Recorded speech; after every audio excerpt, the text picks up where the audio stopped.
The Grand Hall of the Galactic Accord shimmered with the ambient light of 3,000 crystalline morning lamps. Each delegate from the 273 member worlds had brought one, as tradition dictated, when marking the extinction of a sapient species. But these were no ordinary deaths being commemorated. The Seldorans, the galaxy's peacekeepers for 12 millennia, were gone. High Chancellor Omox glided toward the central podium, 14 appendages rippling in the formal gesture of grave announcement. The massive being's epidermis had shifted to the deep ultraviolet spectrum of bereavement, visible only to certain species, but respectfully acknowledged by all. Delegates of the Accord, Omox began. Voice translation modules carrying the sound in 432 languages simultaneously. We gather to mark the passing of the Seldorans into cosmic memory.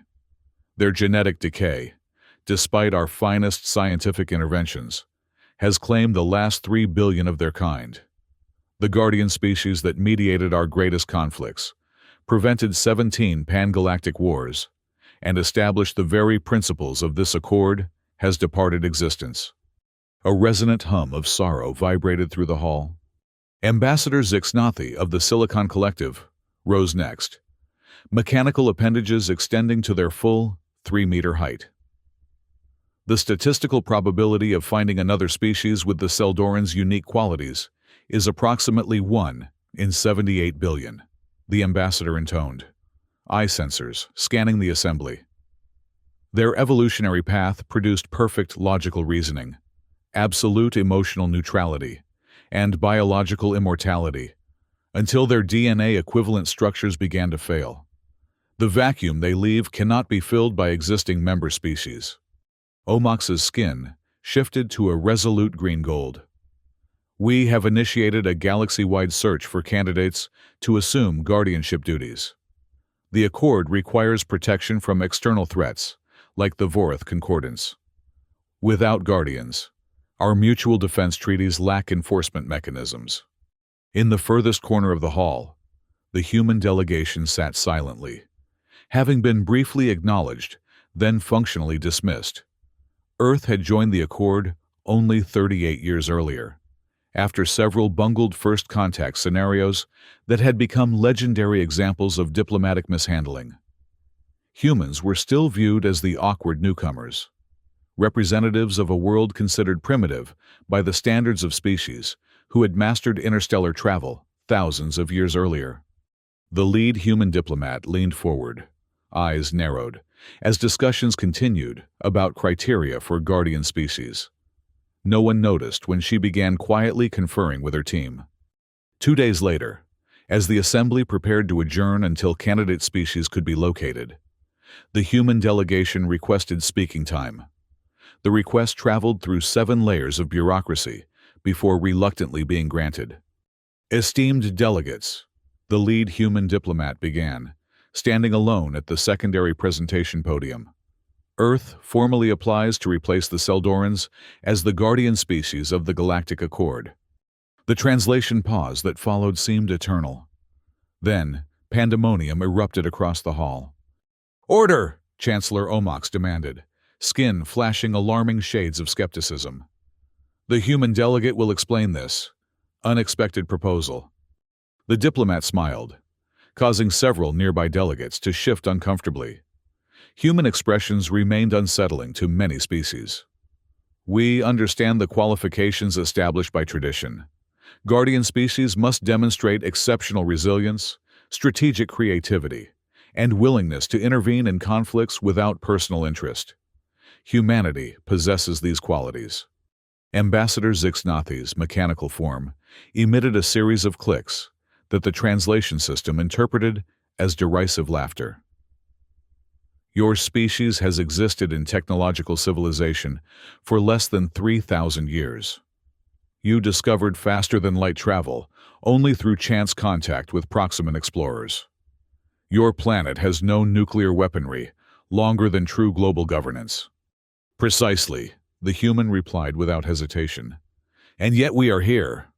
A murmur rippled through the assembly. Procedural challenges were raised but ultimately overruled. The Accord's own bylaws permitted any member species to apply for any vacant function. Chancellor Omox's hide shifted to bureaucratic gray. The Assembly will reconvene tomorrow to hear Earth's formal presentation. A full vote will follow. Be warned, human. The requirements for guardianship are extraordinarily demanding. So is surviving on Earth, the diplomat replied. The next day, the human delegation arrived with a portable holographic array that took 4 hours to interface with the hall's systems. When all delegates had assembled, the diplomat stepped forward again. We do not possess the Seldorans' perfect logic or their emotional neutrality, she began. We offer something different. Adaptation through chaos. We request permission to present our history as evidence. The holographic display activated, showing Earth during an ice age. Primitive humans huddled around fires, crafting tools, surviving against all odds. The images shifted rapidly. Floods, volcanic eruptions, droughts, and each time, humans adapting, changing strategies, surviving. Unlike most council species who evolved on stable worlds, Earth has never been gentle. Our planet actively tried to kill us, and continues to do so. We survived 5 extinction-level events during our evolution. The display shifted to human wars, causing many delegates to turn away in distaste. Yes, we fought ourselves, the diplomat acknowledged.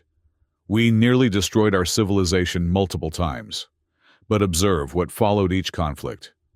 The holograms showed reconstruction efforts, international cooperation, the emergence of global governance, and eventually, the healing of Earth's damaged biosphere. We made terrible mistakes, but we learned from them. This is our unique quality, not perfection, but the capacity to fail catastrophically, then rise stronger. Representative Tulk of the Hive Concordance interrupted, compound eyes flashing. Your capacity for violence remains troubling. Guardian species must demonstrate restraint. When necessary, the human agreed. But they must also demonstrate force when required. Who among you has faced extinction so many times and survived? Who better understands the value of peace than those who have known war's devastation? The challenges continued for hours. Hyperlogical species questioned human rationality. Ultra-ritualistic delegates criticized Earth's constantly shifting cultural practices. Pacifist collectives expressed horror at humanity's military history. The human delegation answered each challenge, neither defensive nor apologetic, but pragmatic. They presented Earth's artistic achievements alongside scientific innovations, showed how cultural diversity generated multiple solutions to identical problems. We call it cognitive redundancy, the diplomat explained. Different thinking styles means someone will find an answer others missed. As the session stretched into its 14th hour, emergency signals flashed across the hall's communication systems. Chancellor Omox's skin paled to alarm white as information streamed directly to the leadership podium. The presentation is suspended, Omox announced. The Vorath Concordance has dispatched a fleet to the Accord's primary communications hub in the Arcturus sector. Their quantum entanglement signatures suggest a force large enough to overwhelm our defenses. The Vorath, a collective intelligence composed of quantum state entities, had long threatened the Accord's borders. They operated on principles beyond biological comprehension, viewing all matter-based life as inefficient data storage to be optimized through conversion to their own form. This is precisely why we require guardians, Ambassador Zixnathi declared.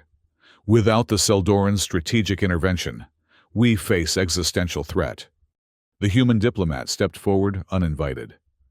How long until the Vorath fleet arrives at Arcturus?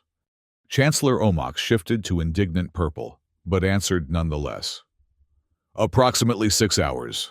Our defense fleets cannot mobilize in less than 12.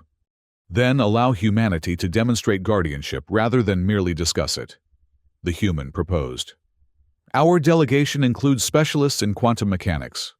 The Vorath communicate through logical paradoxes. We might exploit that. After 17 minutes of procedural arguments, The human delegation was granted emergency access to the hall's communication array, under strict supervision. What followed was a flurry of activity that confused most observers. The humans dismantled portions of their own holographic equipment, interfaced it with the Accord systems in ways that violated at least 14 operating protocols, and began programming at a frantic pace. "What are they attempting?" Representative Tolk demanded. "They appear to be constructing a paradox broadcaster," Ambassador Zixnathi observed with mechanical precision. "But Vorath consciousness is designed to resolve paradoxes through quantum superposition. This approach has been tried." "Not our kind of paradoxes," the human diplomat replied, without looking up from her work. "We're not using mathematical inconsistencies. We're broadcasting human philosophical conundrums, the ones we've been arguing about for thousands of years." The lead quantum specialist, fingers flying across interfaces, added, "Paradoxes that have no resolution, only perspective shifts. The ship of Theseus, the Sorites paradox, the grandfather paradox. Concepts that require emotional and intuitive understanding alongside logic." For the next 5 hours, the humans worked furiously, occasionally arguing among themselves about approach, sometimes laughing at their own failures, constantly adjusting. Several times, Accord officials attempted to intervene when safety protocols were bypassed, but ultimately allowed the work to continue as the Vorath fleet drew closer. With 17 minutes remaining before the Vorath would reach weapons range of the Arcturus hub, the humans activated their jury-rigged system. "Broadcasting now," the diplomat announced, her face showing signs of exhaustion, but also something many delegates found difficult to interpret: what humans called hope against impossible odds. The hall's main observation screen showed the Vorath fleet, geometric patterns of energy, more than physical vessels, suddenly pause in space. The patterns began shifting erratically, individual units separating and recombining in chaotic formations never before observed. "What's happening?" Chancellor Omox demanded. "They're trying to solve unsolvable problems," the quantum specialist explained. "We're broadcasting philosophical questions that have occupied human thinking for millennia. Questions with no single correct answer, only different perspectives. The trolley problem, the prisoner's dilemma with emotional variables, the paradox of tolerance, the meaning of consciousness itself." The Vorath patterns continued their erratic behavior, then slowly began to withdraw. "They're retreating," Ambassador Zixnathi confirmed. Sensors extended toward the display. "The human strategy appears successful, though strategy seems a generous term for such improvisation." The lead diplomat smiled. "We call it thinking outside the box. Sometimes the best solution isn't the most logical one." 3 months later, the Grand Hall of the Galactic Accord had been reconfigured for a formal vote. The human delegation stood at the center, no longer relegated to the distant corners. Chancellor Omox, skin shimmering with formal neutrality, addressed the assembly. "We have deliberated extensively on Earth's application to become the Accord's guardian species. We have analyzed human history, psychology, and capability. We have witnessed their unorthodox but effective defense against the Vorath incursion. The Council will now vote." For 37 minutes, representatives registered their positions. When the final tally appeared, Chancellor Omox's skin briefly flashed surprise before returning to formal blue. "By a margin of 67%, the Assembly has voted to ratify humanity as the guardian species of the Galactic Accord. This is the narrowest approval in our history. The Seldorans were approved unanimously, but it is sufficient under our laws." The hall remained quiet, a mixture of apprehension and cautious optimism filling the space between worlds. "Humans," Ambassador Zixnathi addressed the delegation directly. "You must understand what this means. You will be called upon to mediate the most dangerous conflicts in our galaxy. You will face threats from beyond our borders. Your decisions will affect trillions of lives across hundreds of worlds. The responsibility is immense." The lead human diplomat stepped forward. When she spoke, her voice carried not triumph, but solemn acknowledgement. "We accept this responsibility knowing we will make mistakes. But we promise this. We will learn from each error. We will adapt to challenges you cannot yet imagine. We will defend the Accord, not because we are perfect, but because we understand imperfection. Not because we are logical, but because we comprehend when logic must yield to compassion. Not because we are peaceful, but because we know the true cost of war." She looked around the hall, meeting the eyes, optical sensors, and sensory organs of dozens of different species.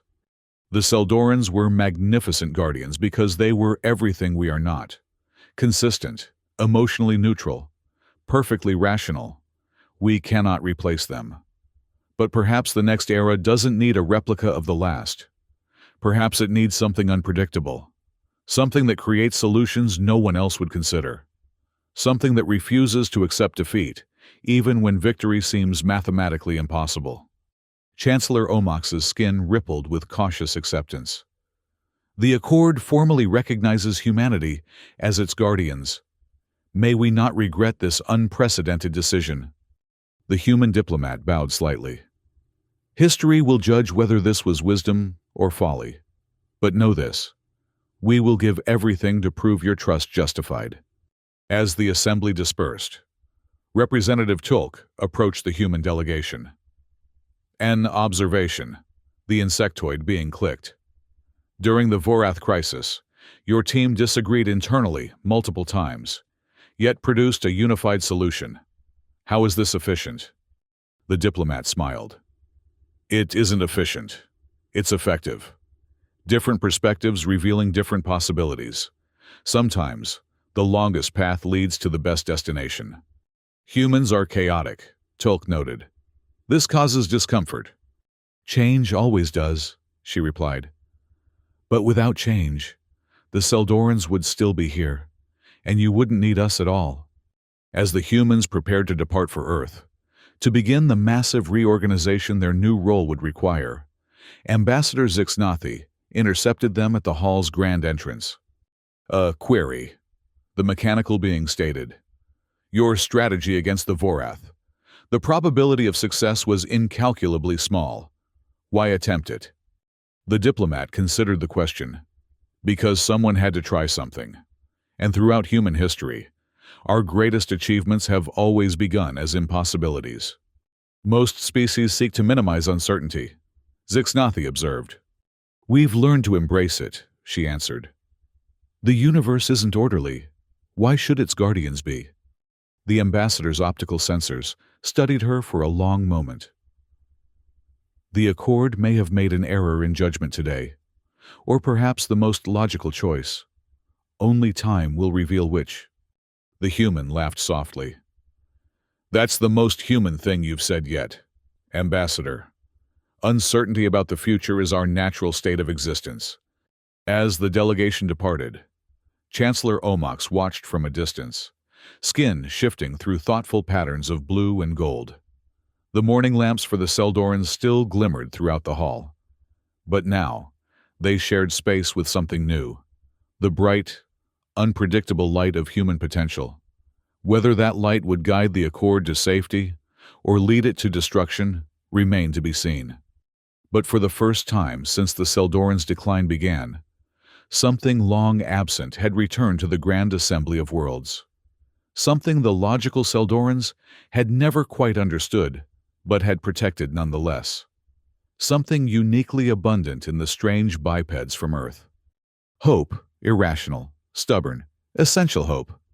In the quantum communications room, the hastily constructed paradox broadcaster had been preserved rather than dismantled, partly as a historical artifact, partly as a functional defense system.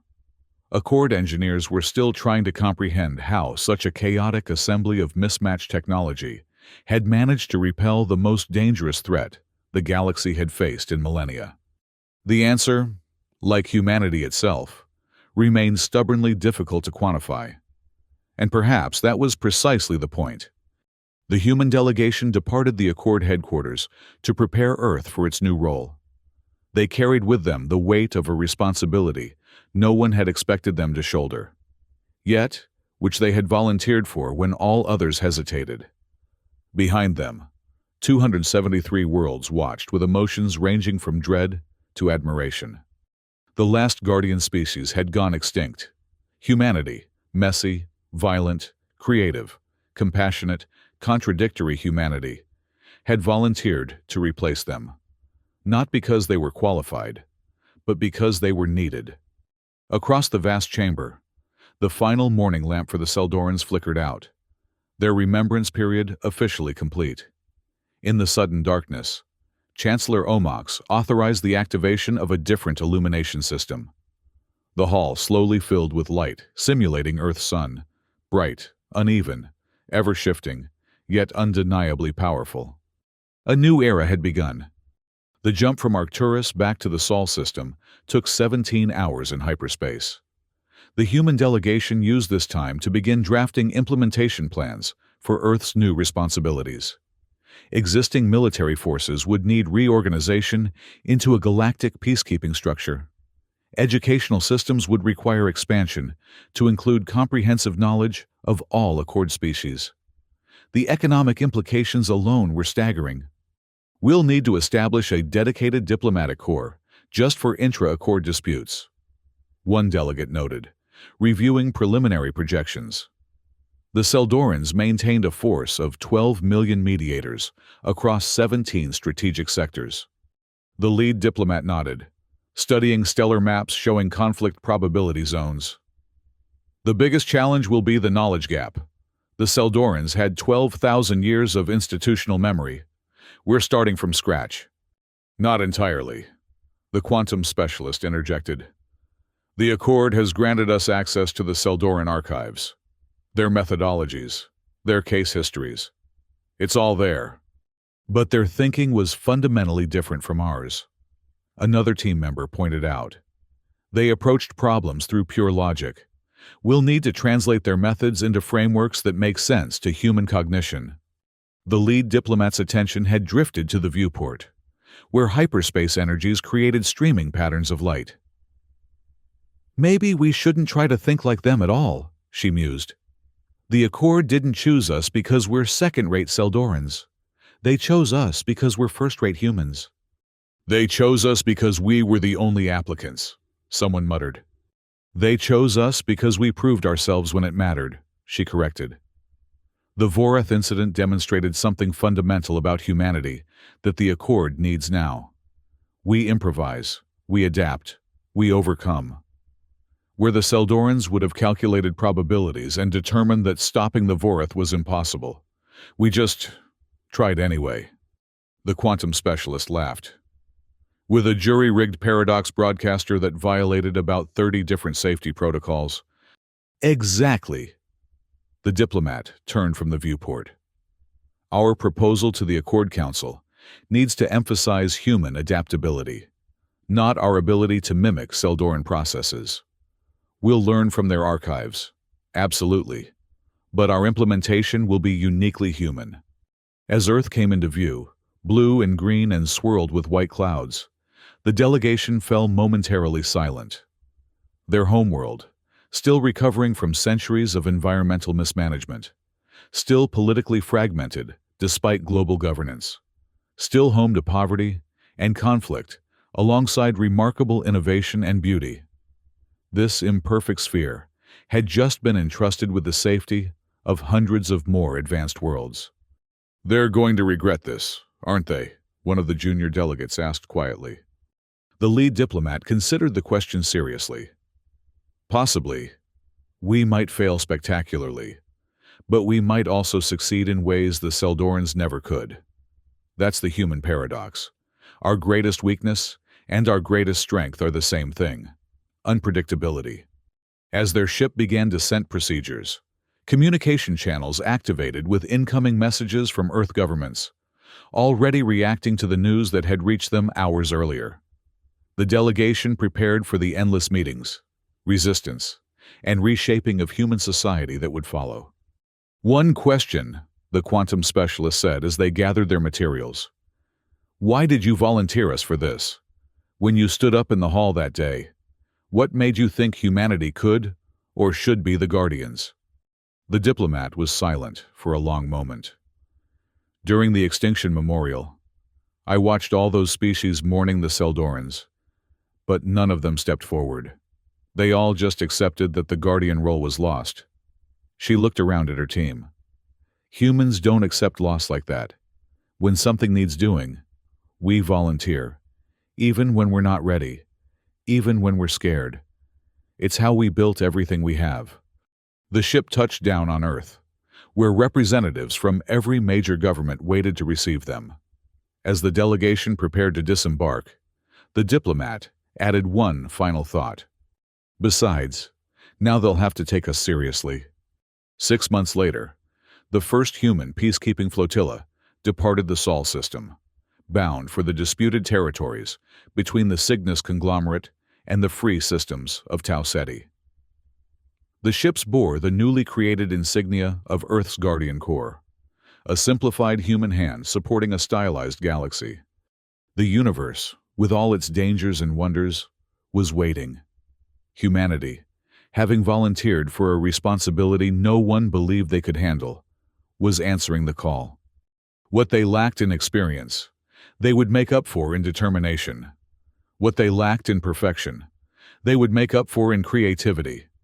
What they lacked in unity, they would make up for in diversity of thought. The last Guardians had been everything humanity was not. Perhaps that's exactly why humanity was exactly what the galaxy needed next.